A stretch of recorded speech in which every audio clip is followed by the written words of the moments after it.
आज इन लोगों ने खुल करके बोलना शुरू किया है, खुल करके हमला करना शुरू करके दिया है। कल ये लोग हम पर होने वाले हमले और बढ़ाने वाले हैं।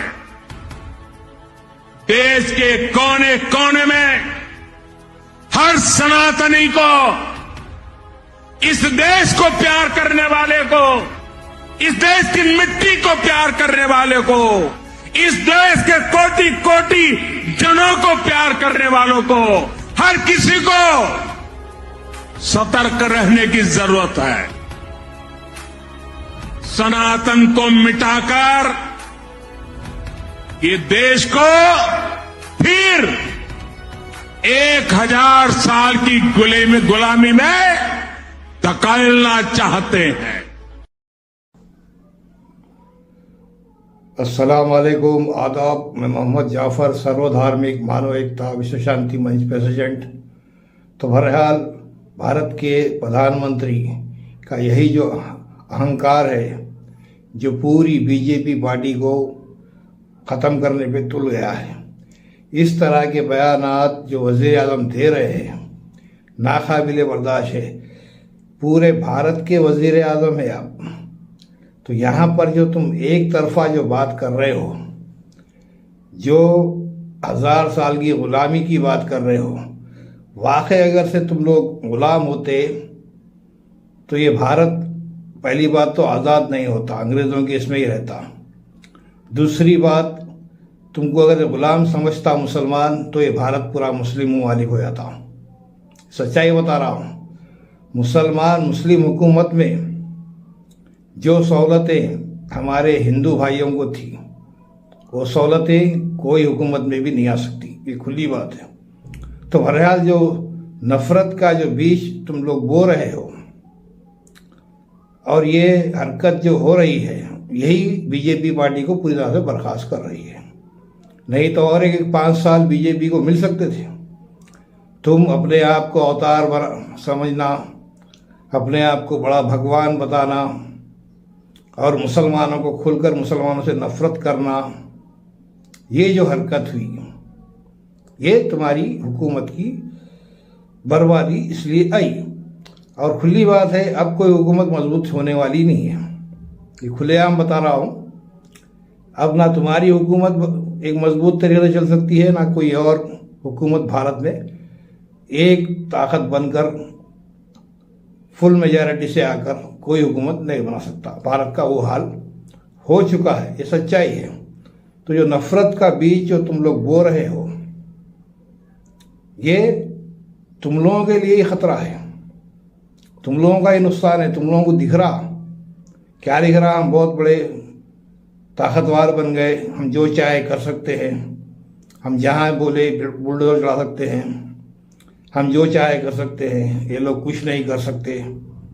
तो ये गलत फहमी है तुम्हारी, बहुत बड़ी गलत सोच है।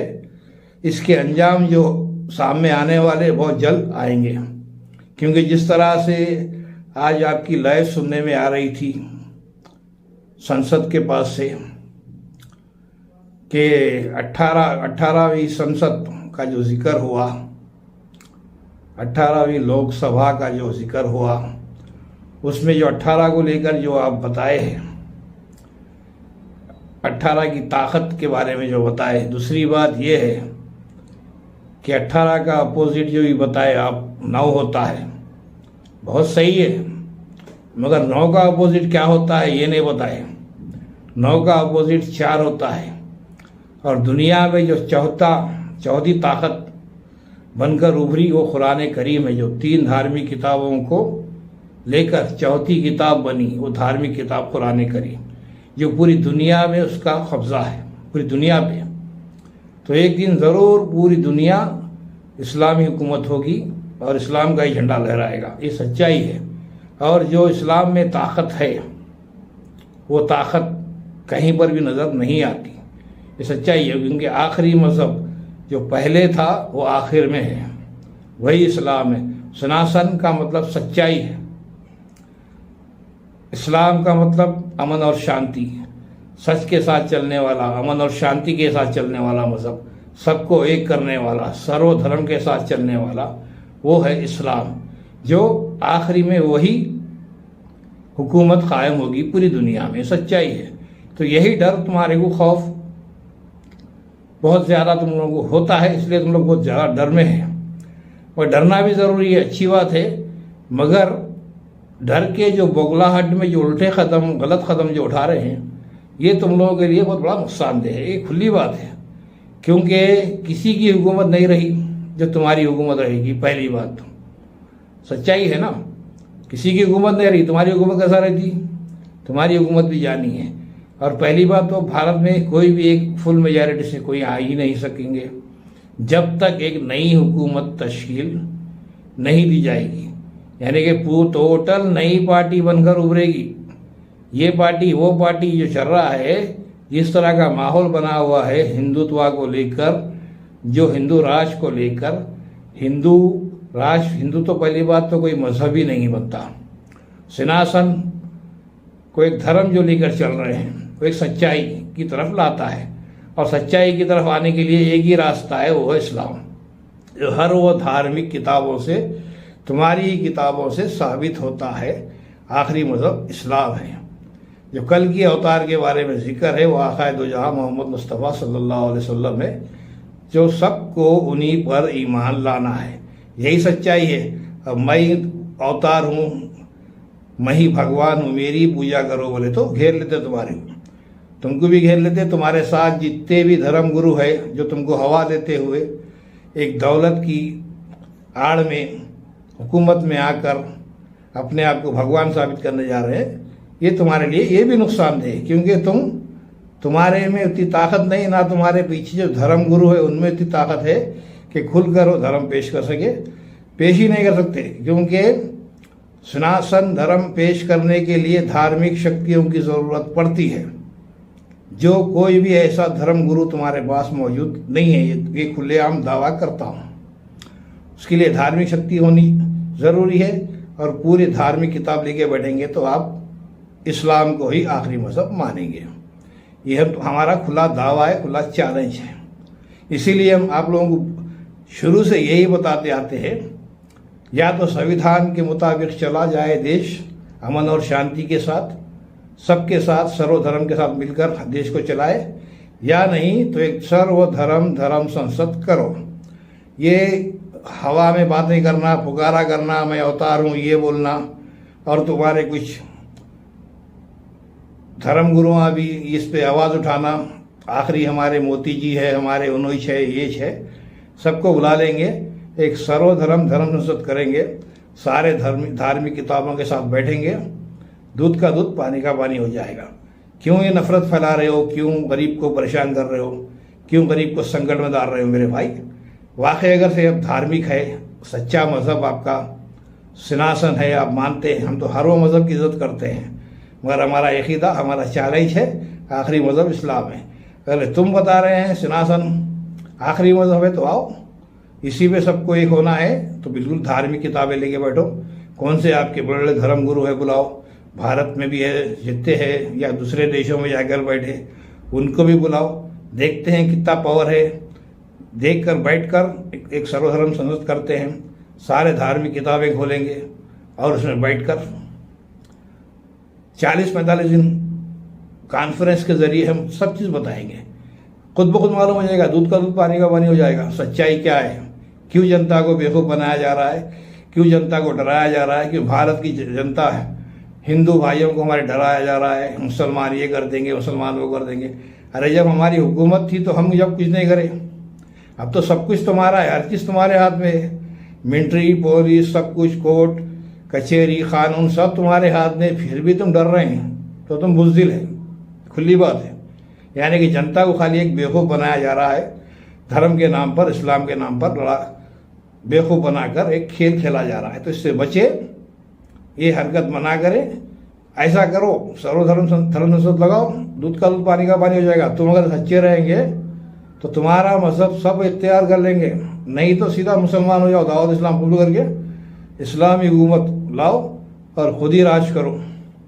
ये हक की बात बता रहा हूँ, जो सच है वो। ये खाली पीली टेढ़े बातें कर नफरत फैलाने की कोशिश मत करो, वो गाँव को लेकर, राम जय श्री राम के नारे को लेकर, मुसलमानों के नाम को लेकर जो मुसलमानों को मारा जा रहा है खुलेआम, ये एकदम गलत है, खुली बात है। सच्चाई अंदर है तो ये काम करो, नहीं तो भारत का संविधान जो बनाया गया है, वो भारत का संविधान बनाने में मुसलमानों का बहुत बड़ा योगदान है, समझिए। भीमराव अम्बेडकर जी को आगे बढ़ाने में सब मुसलमान का ही हाथ है। तुम जैसे लोग तो उनको पानी भी नहीं पीने देते, पानी भी नहीं पिलाते, वो हालत था। दलितों की ज़िंदगी किस तरह थी, क्या थी? मुसलमान ही उनको सपोर्ट करे, मुसलमान ही उनको आगे बढ़ाए, मुसलमान ही उनसे खरीबी अख्तियार करे और मुसलमान ही उनको गले लगाते हैं। तुम लगाते क्या? नहीं लगाते। तो ये भारत में नफरत फैलाने की कोशिश मत करो, अमन और शांति से रहो, प्यार मोहब्बत से रहो, जियो और जीने दो। नफरत फैलाने जाएंगे, धर्म इस्लाम को बीच में लाए जाएंगे तो फिर ये धर्म संसद, सर्वधर्म संसद की जरूरत पड़ती है। आ जाओ मैदान में, देख लेते हैं सच्चाई को। नहीं बैठ के प्यार मोहब्बत से बात करेंगे भाई, साबित हो जाएगा ना कौन सही है कौन गलत है। क्यों इतना हंगामा कर रहे हैं? या नहीं कर सकते तो खामोश, जिस तरह संविधान इजाजत देता है, संविधान के दायरे में रहते हुए सेकुलर बनकर सबको एक नज़र देखकर हुकूमत चलाओ, समझिए। नफरत फैलाने की कोशिश मत करो। ये भारत अमन और शांति का देश है, प्यार मोहब्बत से रह सकता है, नफरत से नहीं। मुसलमान चाहता तो यहाँ पर एक भी हिंदू नहीं रहता, खुली बात है। वो नफरत अगर चाहता मुसलमान, इस्लाम का मतलब अमन और शांति, प्यार मोहब्बत, सबके साथ जुड़ना, सर्वधर्म के साथ चलना है, नफरत फैलाना नहीं। 1000 साल की हुकूमत में क्या नहीं कर सकता अल्लाह? मुसलमान चाहे तो क्या नहीं कर सकता अल्लाह? इस चीज़ को सोचो। नफरत तुम्हारी समझ में आ रही, जनता तुमको समझ चुकी है पूरी तरह से। अरे ये तो हमारा भगवान बनने जा रहा भाई, ये भी जनता के दिमाग में आ गई, क्योंकि सब बेवकूफ़ नहीं रहते ना। कुछ तो अक्लमंद है उसमें, कुछ तो पढ़े लिखे हैं, किसको तो कुछ ना कुछ तो इल्म है, उसके हिसाब से वो चलते हैं। तो नफरत फैलाने की कोशिश मत करो, जियो और जीने दो। यहाँ भारत में अमन और शांति बरकरार रखो। ये भारत सबका है, हम सबका है। अखंड भारत जब ही बनेगा, सबको प्यार मोहब्बत से लेके चलेंगे। और बगैर मुसलमान के अखंड भारत का ख्वाब भी देखना अधूरा ख्वाब होगा, क्योंकि भारत अखंड भारत बनेगा तो मुसलमान के साथ ही बनेगा। और भारत सबसे बड़ा ताकतवर देश बनेगा तो मुसलमान की बदौलत ही बनेगा, खुली बात है। क्योंकि मुसलमान ईमान वाला है, मुसल्ली ईमान, ये करोड़ों में निकले तो नहीं, ये तो सब ज़ाया होने वाले, गाजर मूली की तरह गड़ने वाले, ये भी खुली बात है। जो सच्चे ईमान वाले हैं, उनकी रूहानियत, उनकी दुआओं से भारत एक खुशहाल देश, राम राज, रहमान राज जब ही बन सकता है, उससे पहले नहीं। इसलिए सच्चाई की तरफ आओ, अमन और शांति से चलाओ। धर्म से भी तैयार है हम, धर्म इस्लाम से तुम्हारे है तो उसमें भी तैयार है, नहीं तो भी अच्छी तरीके से जब तक चलता है प्यार मोहब्बत से संविधान पे चलो, अच्छा रहेगा। इसमें नुकसान तुम्हारा है, तुम दिख रहा तुम कामयाब हो रहे हो, मतलब नहीं, नुकसान में जा रहे हो, खसारे में जा रहे हो। बचो इससे, अमन और शांति से रहो। जय हिंद, जय भारत।